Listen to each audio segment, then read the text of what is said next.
now. Welcome to today's Soul Dive with the three business goddesses. I have to do that. There's so much glory in this time. With Karina and Lara and I, we are here to talk into the powerful topic of honoring your soul calling. And I am so grateful to be able to introduce the powerful intuitive channel that is Karina Ladet. Oh, thank you, Lisa. I'm so happy to be here with both of you.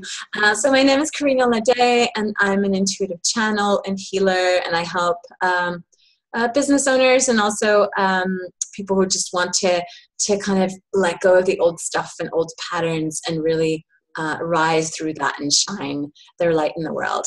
And I really want to introduce Lara Waldman as well, my dear friend. Oh, thank you very much, Karina. My name is Lara Waldman, and I am the Abundance Activator. I've been practicing as a healer for over 13 years now. I've been focusing on supporting entrepreneurial women to really expand into their greatness and to really go for their dreams and to manifest money and everything they desire into their lives with ease and joy. Not just that. And I am very, very happy to introduce you now to the lovely Lisa Black. Hello, everyone. I'm a heart healer, a highly sensitive empath, and my magical power is that I can read hearts. So whatever is confusing you and happening for you in your inner emotional world, I'll be able to read and explain and help you to understand so that you can create those healing pathways to step deeper into your truth. Yes, we are here. This is the spring equinox, and we're talking about honoring your calling, and it's a really great place to really start talking into how we each began to feel that call from within. Some of us ignore it. Some of us know it's beaten at the door. And it's really nice to gather and really reflect on what are some of the nudges that you've been getting around your souling. Your souling. I like that. Your soul calling is your souling. So my souling really began with wanting to help people. And I really felt what was happening emotionally with people around me. And I really loved intuitively feeling in. This happened at high school, like in a science class when people didn't really understand what the teacher was saying. I could perceive their confusion, and then I would intuitively receive the right words for that person to be able to help them unlock their understanding. And when I felt myself unlock that every time, I'm like, yeah, felt so good. Oh, I love that, Lisa. And it's so interesting how it often starts really early on, but we don't really know what it is because no one really tells us that you can do that, or that it's even a thing. I mean, unless you really grow up in a very spiritual and that kind of environment. For me, it's so interesting because I used to always have these deep conversations with people, and I'd always be like taking care and helping the kids who had difficulties in school to learn, because I was like, there's one way, at least one way to kind of tap into their wisdom, but they just haven't found it in the system as it is now. And every time that would happen, the person would be like so happy because they could feel that actually, they can learn this and it is possible for them. And it's that spark. And I think that's what's been happening for me in my work too, because when I first started channeling, I was like, this is such a powerful tool and anyone can learn how to do this, so that when they connect in with their guides or whoever they're channeling, they have that, they feel that connection and they know that they have the guidance within them. So that's really magical. Very cool. It's so nice to hear your first stories. I didn't know about this lady. So for me, it's an interesting one. As you're talking, I realized that I did something with my purpose, which I talk a lot to people and clients about, is how I used actually my gifts against myself for a long time because I didn't know they existed and there was no one there to guide and mentor me. So actually I became incredibly self-destructive and it was pretty dark. But what happens, I ended up falling into a depression, and in that space, something like a tiny little spark, I remember it was like a tiny little flame started to ignite in my heart. And I had this feeling or this vision, I was 18 years old, of standing on stage and speaking in front of hundreds of people. And I had this awareness that I was sharing wisdom and information with large groups of people. And because I didn't know that anything else existed, I assumed I was meant to be an actress. So I basically took myself to theater school and I was like, right, I'm obviously supposed to be a very successful actress because all actresses are really successful. And so basically I took myself off. I love that. And thinking, well, I've got this vision. Clearly it's what I'm supposed to do. But it took me to London, England and all this. But really what happened for me was through my own pain and suffering, I was led on this healing journey. And it's unfortunately, I learned everything the hard way, got like bashed around a bit. But I came across meditation. And then when I got into meditation, I got a message. So I got two messages. One was I was on the stage, and the next one was that I was a healer. So that came to me through this kind of psychic ability I didn't know I had, which actually scared the crap out of me because what is this voice coming from and these visions coming from? So I knew very quickly that there was a connection between healing myself and then this burning desire to help others with the same, because I suffered so much and struggled so much. I knew there was a way through, and then all I wanted to do, and all I still want to do, is show people they don't have to struggle and suffer in the way that we do. So that's kind of, that's where mine started anyhow. I love this gorgeous, I guess, tangent that you've brought us on now, though, Lara, that there are so many composite curses to the gifts that we've been endowed with. And I love hearing about Karina's gifts and your gifts. And the more we can understand that, I believe we're actually all gifted. But if we can't understand what our gifts are and learn how to embrace them and use them, they can be destructive, like you're describing, Lara. So for me, being a highly sensitive empath, from the time I was a little girl, I could feel the pain of others within my own body. It's really, really confusing when you're hurting and you're feeling what other people are going through. And so I can see now that both of my parents were highly sensitive and that they had a lot of gifts as well that they were unaware of. But my self-defense mechanism was to shut down. And so all of my perception and my knowing, I didn't trust it because it confused me. So I shut it down and I started really overeating consistently. I was dedicated, every day. I would do multiple meals, large amounts. Boom. I was really showing up, committed to blocking my sense, blocking my awareness, and protecting my tummy. If I could put something down that would feel full or feel uncomfortable in my tummy, it would make the emotional pain that I was experiencing make more logical, conscious sense. And so for me, my heartache was my awakening as well, to really recognize that I was in deep pain and that I was being called to heal my own heart. So I would love to hear, Karina, about some of the challenges with your gifts and how you learned to own them, like Lara and I are sharing. Yeah, I think that's such a great topic as well, because sometimes we see people who do things in the world and we just see them where they are now, right? But usually there's like years and years of other experiences before we get to this point. I took a channeling workshop about 15 years ago.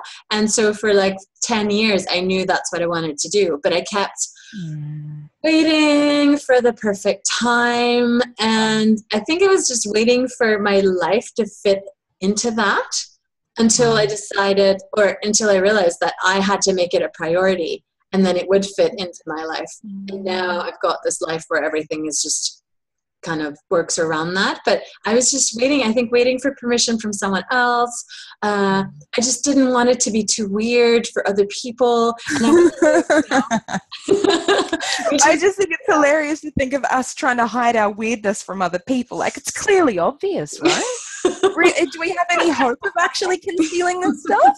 Sorry to cut in, Karina. I think it's pretty much too late now, huh? Too late. We're out.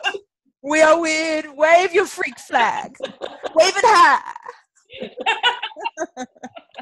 Yeah, and isn't that typical for a lot of intuitives, though, that we're hiding and we don't want to show who we are and we don't want to be too weird. And then when we start talking about what we do and what we feel and experience, of course, there are all these other people who feel similar things, but they don't want to be weird, so they're not talking about it either. And then it's like opening up this new world. And I think for me, it was really to realize that it wasn't so much about me. I just had to keep my channel clear, like prepare for whatever's coming through. I didn't have to be someone special in order to do what I do now. Because it's all about the message and the energy coming through and how that can help other people.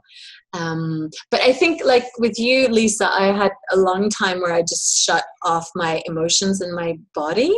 And I always had it was much easier for me to connect with spirit than it was to connect with my human self. And I think that's something that we've talked about before, and you and Laura have as well, right? Because it's something that a lot of us share, that it can be really hard and feel unsafe to be in our bodies, because the energy is different and sometimes trauma and things like that. So I was really shut off. But the more I started owning my spiritual side, the more I had to feel my feelings and be in my body. Otherwise, it wasn't really working. So I kind of had to do it, because otherwise I couldn't really do what I do now.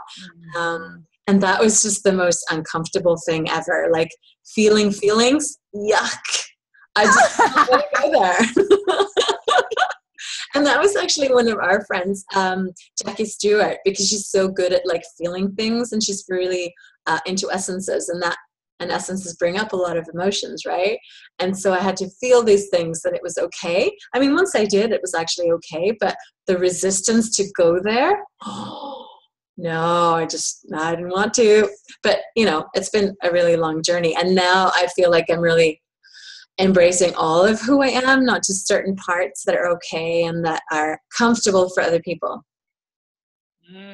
Beautifully said. It's sparking off so many thoughts and ideas. But when you started speaking about, coming out of hiding and sharing the weirdness, and it's just reminding me of so many stages on my journey. And this thing about, our soul's calling or our purpose driving us. So like where I was at was, I knew I was a healer, and I knew I was supposed to somehow get my message out there, whatever this message was. But I was in total hiding. I was actually completely paralyzed in fear about anyone finding out what I did. So I couldn't even say I was a healer. I'd be like, well, I kind of do this massage thing. It's kind of relaxing. I couldn't even tell people what I did. And it would only be if someone happened to find me that they'd get to experience this work. And it was so clear that I had this purpose and I knew what I was supposed to do, but I was like you, Karina, I was sitting back waiting for, like, I don't know, the gods or something to just fall out of the sky to tell me that now is my time, or for someone. I think I was waiting for permission as well, that someone someday was going to come and say, I spotted you, Laura, and come with me, I'll lead you down the golden path to success. Yes. And it didn't happen.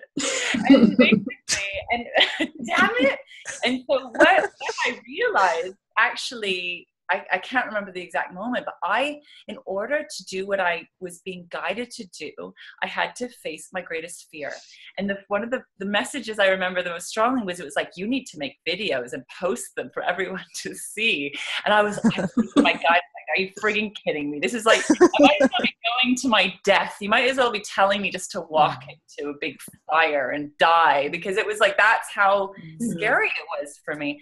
And it was this thing about really sharing my weirdness, sharing my awareness and how I see the world. And I was so scared of persecution. I thought I was going to be attacked, and like, maybe I still will, I don't know. But like all this stuff. And I remember the moment I posted my first YouTube video, and I was like shaking, and then nothing happened. Totally down. The grand finale. It was.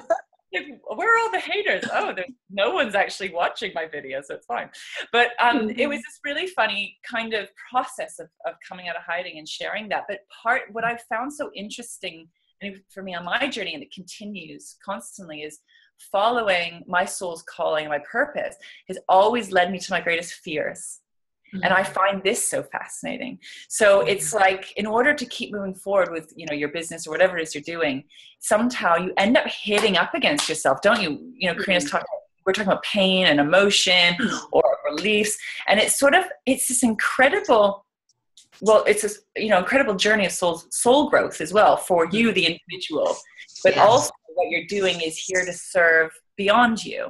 So I find that kind of an interesting dance anyway.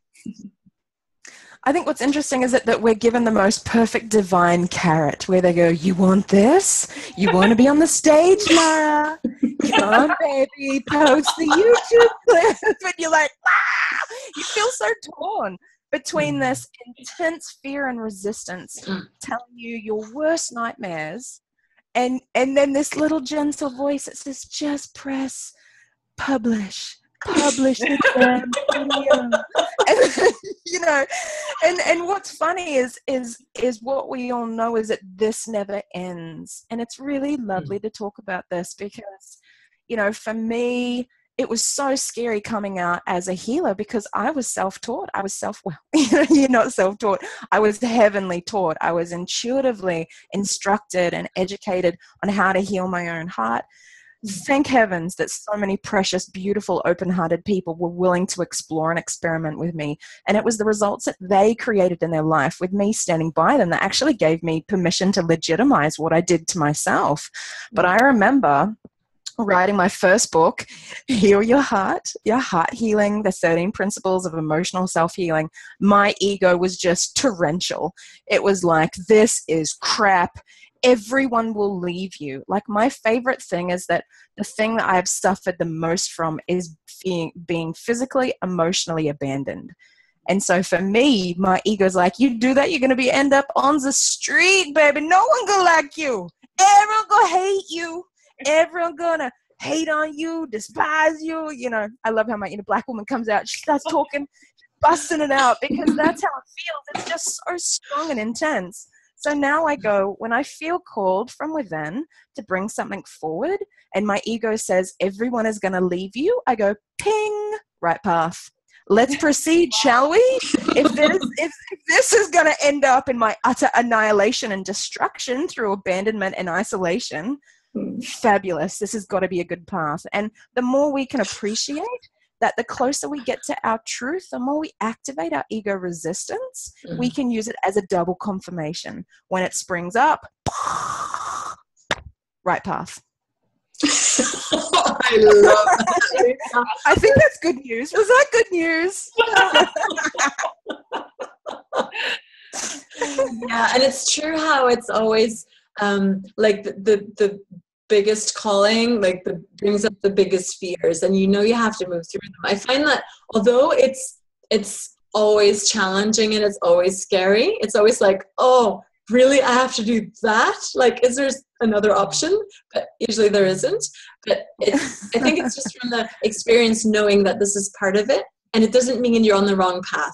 Because that's what happened to me when I first started out. If it wasn't happening easily, or if I had obstacles, I'd be like, oh, this is not the right thing then. It's a sign. Exactly. Not meant to do it. It's supposed to be easy, right? And now it's like, I guess, trying this out for a while, I know the difference between this is me stretching, and of course it's going to be uncomfortable because I haven't stretched into the person I need to become in order to have what it is that I'm calling in. It's that growing pain kind of. And when it means, really doors closing and like, this is not the right path, or it's not the right time, or something else needs to fall into place. And then it's like you have your true north, right? You know exactly that's where I'm heading. And then I find obstacles kind of, I don't know, it's just different, because if every time you have an obstacle, you start doubting yourself and if this is really a good idea, that's really, really energy and time consuming, instead of being like, okay, what do I have to grow in order to be able to move through this? But yeah, it's like, it's such a crazy ride. Sometimes I'm like, really? I signed up for this? Thanks. Yeah. Inspired.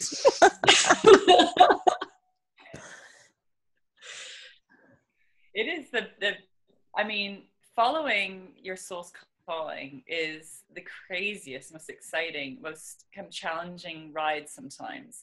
And I now wouldn't want to end any other way, because it's super exciting and it's energizing and it's wonderful, but it's also just can be so challenging. And this makes me want to lead this conversation slightly into, well, what do we all do to help ourselves at these moments? Because I have never felt so much fear and dread following my soul's calling sometimes.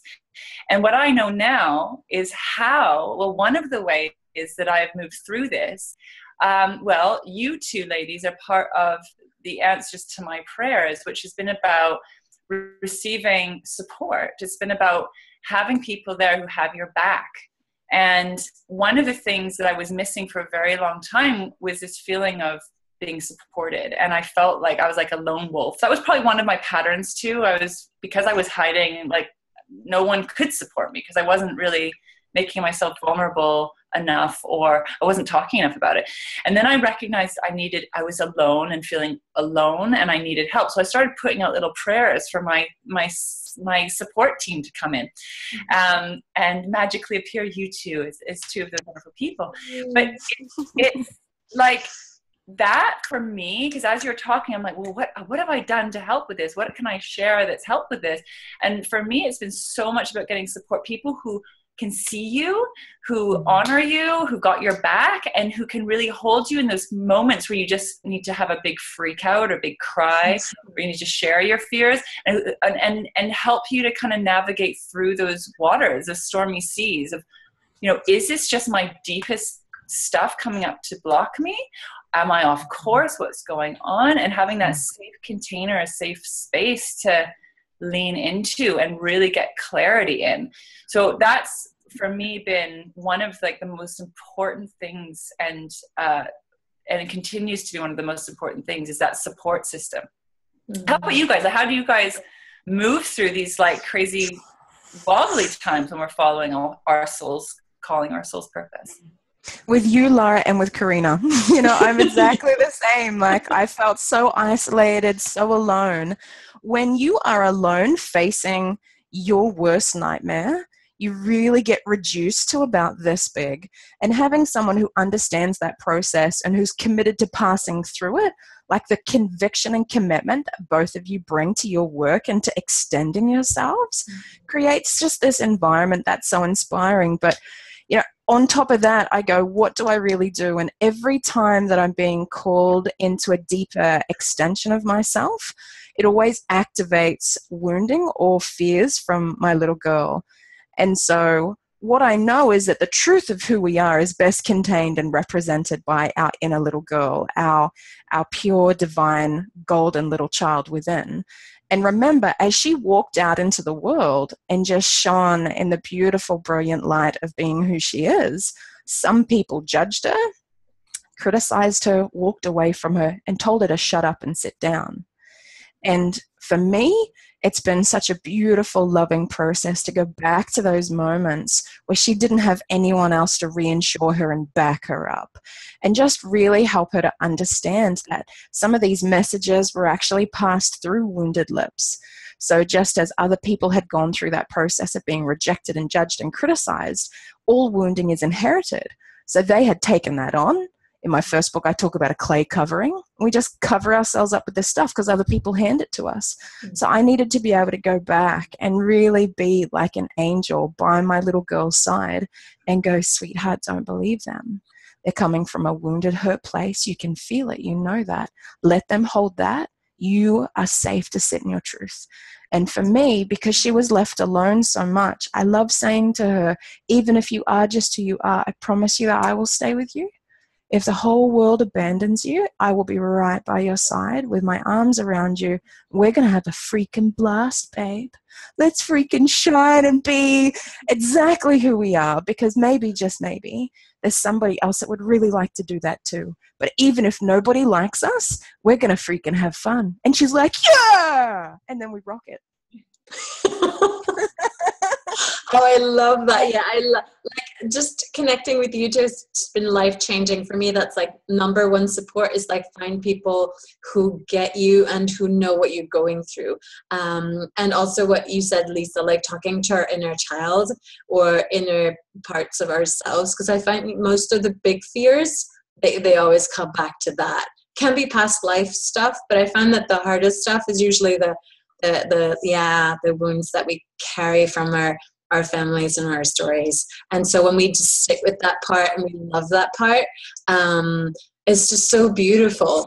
So I'm not really a big fan of like pushing through fear and ignoring it, because it's just so much more loving to like, because we wouldn't do that to our own kids, right? We wouldn't be like, toughen up, we'd be like giving them hugs and giving them lots of love. So that's one thing that I also love doing.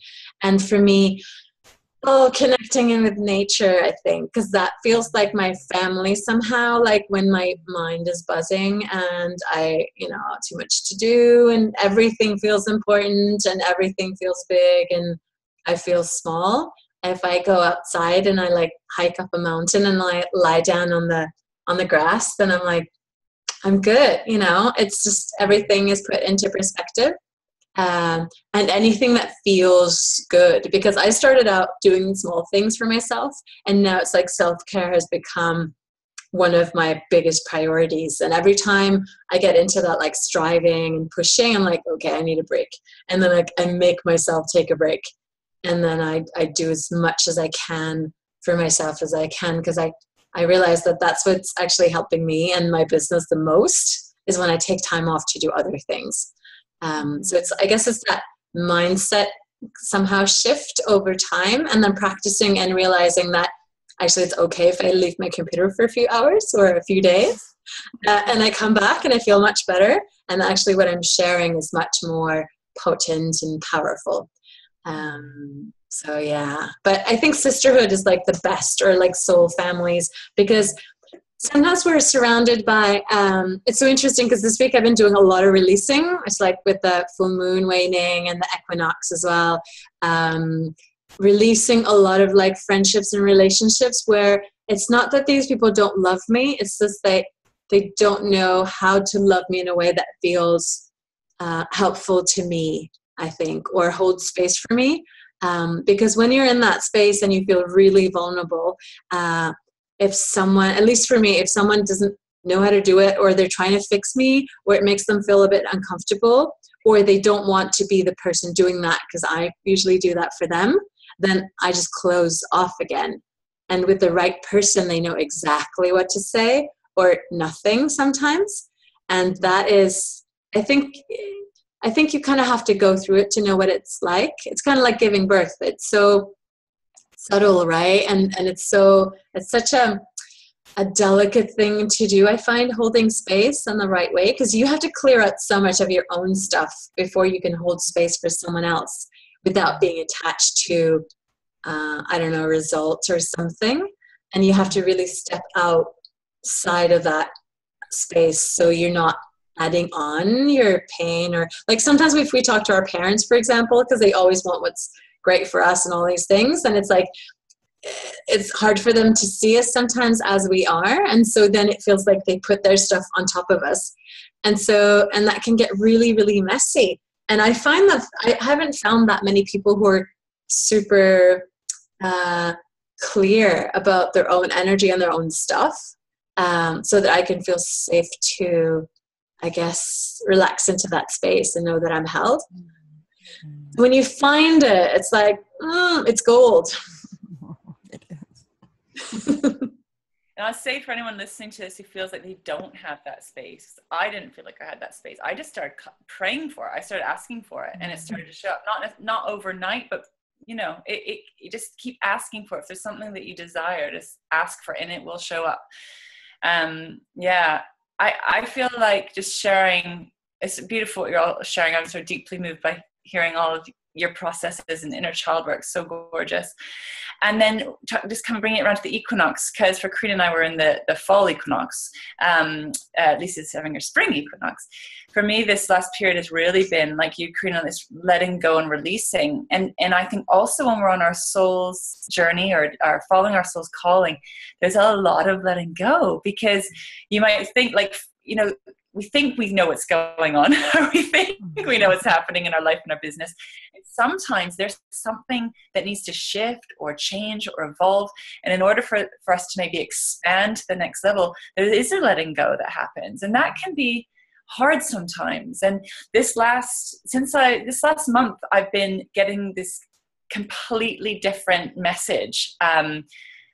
It's actually about moving through my life, my business in a completely new energy. And it's all been about letting go of everything I think this life, this business that I run is about. And it's been this fascinating process where I keep on, this has happened to me so many times, where I keep on having to drop what I think I know and to let in the new. And sometimes my ego fights that, you know, my little ego self is like, no, I'm doing this and I'm doing that and I'm building my business and I'm and then it's like, no, Laura. And sometimes, you know, I get that lesson in a challenging way sometimes where things stop flowing. So I know when things are out of flow, it's like, okay, I need to go in. So this last month, I've been really just going super quiet. I've been just going in and getting really, really deeply grounded to the earth and to myself. And I still, because this is what I teach, this is what I do, like with my clients, I still resist it. Mm-hmm. So I'm like, oh, I want to go into the earth. And I like, part of it wants to bounce around where it's fun and it's happy, like, you know, hanging out on those high vibe energies. But actually, I've been really being asked to go deep, deep, deep, deep, deep in. But what's so great is in that space, there's this deep resonance and it's so peaceful. And then a lot of that kind of noise, energetic noise and mind stuff, it's like a lot of that's just dropped away. Mm-hmm. And so, yeah, so this time has been a lot of letting go and releasing as well. But it's scary because, well, I don't actually feel scared right now, but it can be because you're thinking, well, I think my life is this, and I think this is how it looks, and I think this is how I'm running my business. And then you'll get this whole other wave come in telling you, there's something else. Or I know that there's a new birth coming with my letting go. I've been through this enough to know, but right now it just feels like I have to let go of everything. Mm. So that place, and I know that happens for people on their soul's journey where it's like, oh my God, everything's collapsing and falling apart. Mm-hmm. And that can be terrifying. I've been through this enough and coached enough clients that I know that this is like a very fertile place to be. But it's that deep trust, isn't it? When we just have to, okay, like, take me, universe, God, source, whatever you're called, and guide me forth. And I go, that brings me to a lovely invitation for both of you, that if you could impart one sacred message to your past self, that would be the most pivotal and powerful sentence or statement that you could share with who you've once been, to really deeply support yourself, to know that you're safe to follow your soul's calling, what would it be? And as I sat and asked myself that, I really love the Rumi quote, you know, what you seek is seeking you. And allowing myself to have permission to acknowledge that I'm not separated from anything else, that what I genuinely, in my heart of hearts, my sincere heart yearn for is genuinely yearning to be experienced by me. So, Lisi from the past, what you seek is seeking you, darling. Oh, I love that, Lisa. I think for me, it's really to stop avoiding who I truly am. And just connect in with that power and the energy and that big light, and just let go of anyone or anything that doesn't accept that, and that the right people will show up, that your tribe is out there. Yeah, that's mine. So beautiful. What a great exercise, Lisa. So mine's similar to Karina. So I'm just feeling little 18-year-old me and just want to tell her to really connect to that light within and to feel it and to let it shine, to follow it and trust in it. It's going to lead you to great things, and to just keep going forward, because everything that you're wanting and desiring and feeling as a possibility is coming to you. So keep connecting to it, keep honoring it, and keep kind of feeling that and letting that, acknowledge it, let it be there.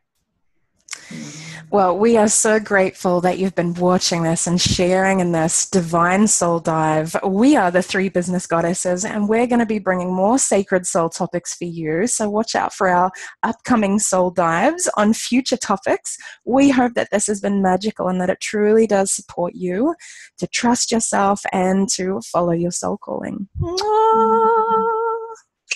Thank you.